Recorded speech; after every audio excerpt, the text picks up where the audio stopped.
I've been a landscape contractor and landscape architect for 46 years now. Wow. And I've seen just about every mistake under the sun. So we have been called in to fix mistakes. We've also been called into court to testify as expert witnesses about mistakes. And Brendan wants me to admit that I've made a mistake or two. Today I'm sharing the 11 most common and most horrific landscaping mistakes that I've seen so that you can hopefully dodge the disasters. People think they're planting properly and providing a suitable home, but they might be sentencing their plant to a slow death. This one I have experienced many times, and the city of Fresno has responded to this problem by coming up with a whole policy that everyone has to abide by in order to avoid. When we plant a tree for the city of Fresno, drilling or some large excavation is required, and a waiting period of 20 days is required. It sounds a little severe to have to wait 20 days to plant the tree, but that reflects the seriousness of the problem. Settling is when the tree sinks below the grade, almost like dropping into a hole. Then, whenever it rains or even when you water collects around the base of the trunk. And there's nothing worse for a tree than water collecting around it. When you're planting your own trees and plants, here's how you avoid settling. First of all, you don't necessarily need to dig it deep. You could just dig it the proper depth and not subject to settling on the bottom if you're certain you don't have hard, compacted soil. But think you have hard or compacted soil, then you need to dig down and get past that layer of compaction. Then you have to settle it completely. Regardless of the depth, you want to dig the hole very, very wide. So you want to go 2 to 2.5 times the width of the root ball. The other important thing, which is not well understood at all, is the whole preparation or the backfill that you use. All soil scientists and arborists agree that it isn't beneficial to use a lot of bulk amendment in the backfill. Because we want trees to root out into their native soil, we usually recommend using the native soil, so we don't have a difference in texture. So you're not creating what is sometimes called the bathtub effect, where you've got a hole that is a certain texture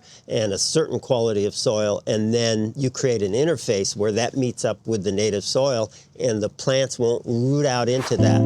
The next one, as I drive around town, I see all kinds of examples of this. It's very personal. In fact, frequently I clutch my heart and think I might not make it when you see the kinds of violations that are going on. I can see examples of this type of heading back inappropriately many, many times. That's improper pruning. If you have a big beautiful oak tree and you head it back, you really cause problems for the tree down the road, because under the cuts sprouts all kinds of new growth, and that new growth, if it's in the middle of a big branch, is very weakly attached, and so now it becomes a dangerous tree. The proper way to prune most of these trees is with thinning cuts, not with heading back cuts. And with thinning cuts, you allow the tree to display its beauty. If you're doing heading back cuts, you're creating trees that all look alike. They just look like a big blob on top of a trunk. They won't display their natural form, and will be weak. We're doing a disservice to the trees and a disservice to us. So we think the best way to avoid making mistakes is to hit the like button and subscribe to our channel. I can't count how many times I've seen broken pipes, damaged roofs, damaged foundations from poor tree choices. Typical lots here and around the country are small these days, and small lots don't have a lot of opportunity for planting that you might desire. And if you plant a large tree with big roots and a big canopy, you limit your ability to have other plantings, because that tree dominates to where it's pretty much the only thing you can grow. For small lots, we like to plant small trees, what we call patio scale trees, so that we can do other types of planting and create gardens that aren't one-dimensional with one massive tree that's causing all kinds of problems. Chip! Hey, Mr. Chip! Hey, come on over.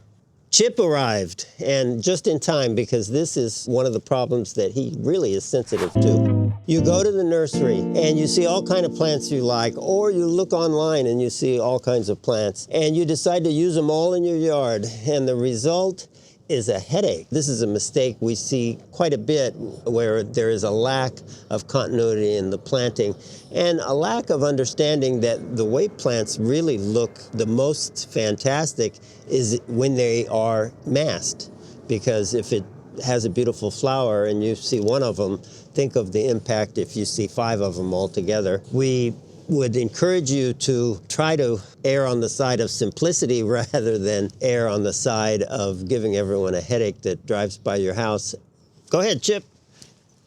He's annoyed by even the discussion of it. People constantly complain about too many weeds, erosion, having to water too much, but there's one simple thing that you can do that solves all of these problems. Almost all gardens that have been in a while suffer from a lack of top-dressing mulch. It's really important. It's really good for soil. It's really good for plants, really good for weed control. The constant replenishing of it.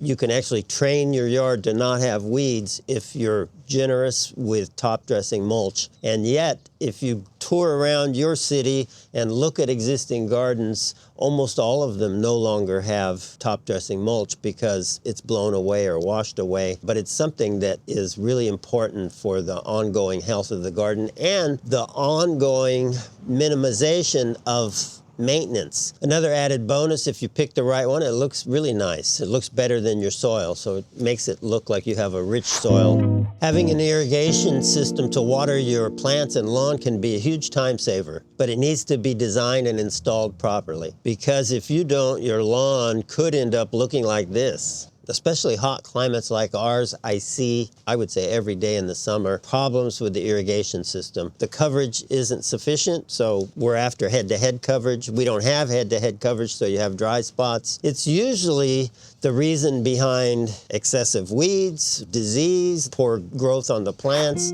There's one other irrigation mistake I see a lot of. People don't realize what they're doing wrong because many plants are thriving and some are dying. It might be tempting to just throw water everywhere if you're trying to irrigate, and because that is inexpensive and it's the simplest way. But if you're growing different kinds of plants in different exposures, it really requires that you separate these areas. For instance, the east side should be watered differently than the south side, and the north side should be different than the west side, because these areas get different amounts of sun and require different amounts of water, and different types of plants require different kinds of water, and raised planters are different. A vegetable garden is different. So all of this requires some separation. Separate the valves, have a controller that you can apply water on certain days for certain things. And that's really an area that many people aren't aware of when they start out with an irrigation system. If you fix this mistake, you can fundamentally transform your entire garden. This lesson I've learned from years of working in the industry and seeing this lesson over and over again. It's really predominant in new housing subdivisions because builders and developers hire landscape contractors to landscape yards and they get bids. So they're usually interested in hiring the least expensive bid to do lots of landscapes for them. And so you see many landscapes where they just drive a tractor and level everything, put sod right on top and put mulch right on top, but no consideration at all is given to soil preparation or putting life in the soil, and the soil is the most important part of that sod thriving and those plants thriving. Lack of consideration for soil health affects all kinds of things, including poor drainage and disease, lots of weed growth, trees and plants not rooting out into the native soil, so they're subject to blowing over, and drainage can also be an issue. Oftentimes, people think they're doing everything right. They get the right plants, they're planted in the ground properly, and they get the irrigation system operating. But they are overlooking one of the most important steps. Harkening back to the last point, the way to avoid abuse of your soil is to prepare it properly. Many existing landscapes that we go to, we can see no consideration at all was given to soil preparation. They almost always include fertilizer, but fertilizer fertilizer is for plants. It's not for soil. For soil, we need products that encourage life. The soil can be improved dramatically with products that increase complex life in the soil, so beneficial bacteria, fungi, protozoa, good nematodes, and that's really the essence of our product line. So we would encourage you to use Optimize and Nourish Biosol and Maximize, and our Penetrate Liquid Biotil are particularly good for heavy soil that doesn't drain well. Instead of our products, you could use really good quality compost or compost tea. This style of planting has been around for a long time, and I see it discussed still to this day on the internet over and over again, but it causes problems for the house, and I think it's lent itself to kind of a tired and unattractive look. Many landscapes that you see have plants that are usually too big for their spot right up next to the house. And that is called foundation planting. It started because foundations used to be ugly. Look at your house. Is your house ugly? Do you need to cover it up? We don't need to cover the house. We don't need to plant plants too close to the house that then invade on the windows, on the roof, make it hard to do common maintenance. Some small plantings might be okay, but we don't need to hide our foundations. Usually quite the opposite. We want to show off the house, and the best way to show off the house, I think, is by creating useful spaces around it. Bring the landscape out away from the house and make a lot of interesting things going on with plantings and circulation and walkways. Let's do away with foundation planting. Let's focus on creative spaces in our garden and plants farther out away from our house. There's no bigger problem than sites that suffer from this, and I think it should be the first consideration when you look at your house and your site. You figure out what's the best way to drain this landscape away from the house. Drainage, in my opinion, is right up there, one of the most important things. We don't want water sitting up near the house. I've seen lots of problems created by creative landscape designs, a lot of times with mounding or other changes in grade that doesn't adequately address how the site drains between these changes in elevation. Between the mound and the house, you trap water.